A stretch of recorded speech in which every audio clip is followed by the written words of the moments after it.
हरियाणा की जो ये सरकार है, इससे अपने हरियाणा के युवाओं को तो नौकरी दी नहीं जा रही है। अब बाहर के जो दूसरे और युवा हैं दूसरे स्टेट्स के, उनका भी ठेका भी इन्होंने ही ले लिया है। क्यों?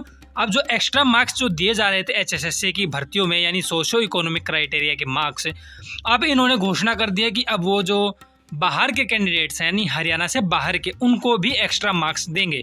ये घोषणा तो पहले हो चुकी है, लेकिन अब इसकी अधिसूचना भी इन्होंने जारी कर दी है। यानी एक तरह से सीधी भाषा में बोले तो अब इसका पक्का कागज भी जो आ चुका है कि हाँ, अब ये जो एक्स्ट्रा मार्क्स हैं वो सभी जो बाहर के युवा हैं उनको भी जो ये दिए जाएंगे।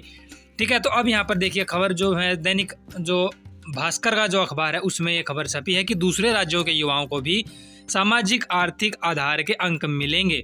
तो राज्य में ग्रुप डी की भर्ती में सामाजिक आर्थिक आधार के अंकों के लिए हरियाणा के ही मूल निवासी होने की जो शर्त थी वो अब हटा दी गई है। यानी अगर अब हरियाणा से बाहर के आप हैं और आपकी इनकम 1,80,000 से कम है तो आपको भी ये जो 5 नंबर है वो मिलेंगे। जो ग्रुप डी की अभी जो भर्ती आने वाली है, अभी आपको पता ही है, जो उसका एग्ज़ाम होगा आपका शायद सितंबर या फिर अक्टूबर में आपका एग्ज़ाम हो सकता है, ऐसे चांसेस अभी लग रहे हैं। तो उसमें ये नियम लागू होगा।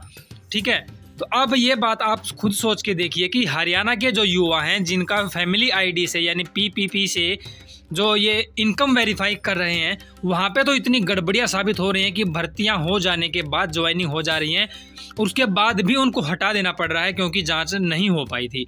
तो अब ये जो हरियाणा से बाहर के युवा हैं, कोई राजस्थान से होगा, कोई यूपी से, पंजाब से या फिर बिहार से या किसी और स्टेट का भी वो हो सकता है, तो उन सभी की जो इनकम वेरीफाई करनी है या कोई और किसी क्राइटेरिया के बेस पे उनको अगर एक्स्ट्रा मार्क्स मिलते हैं तो वो कैसे वेरीफाई करेंगे? क्या वहाँ की सरकार इन्हें सारा डाटा देगी कि इनकी इनकम कितनी है, या वे ये जो इनकम वगैरह के जो डॉक्यूमेंट है वो बनवा के ले आते हैं, तो उसकी क्या गारंटी होगी कि वो सही हैं? क्या वो पैसे दे के या ऐसे जो धांधलीबाजी करवा के वो सर्टिफिकेट नहीं बनवा सकते हैं? तो अगर हरियाणा वालों का ही इनसे वेरीफाई नहीं हो पाता तो बाहर वालों का कैसे करेंगे? ये तो एक तरह से हरियाणा के जो युवा हैं उनके साथ गलत है। ठीक है, अब इस पर आपकी क्या राय है वो आप बता सकते हैं ये कमेंट में। और ये अपडेट थी जो आपके साथ शेयर करनी थी, तो वीडियो को जो है शेयर कर देना ताकि आपके और साथी युवाओं के साथ भी ये जो अपडेट है वो उन्हें मिल सके, उनके साथ शेयर हो सके। ठीक है, और इसी तरह की सारी अपडेट्स के लिए चैनल को सब्सक्राइब कर लेना और जो घंटी का निशान है उसको दबा लेना ताकि आगे आने वाली सभी अपडेट्स आपको हमेशा मिलती रहें।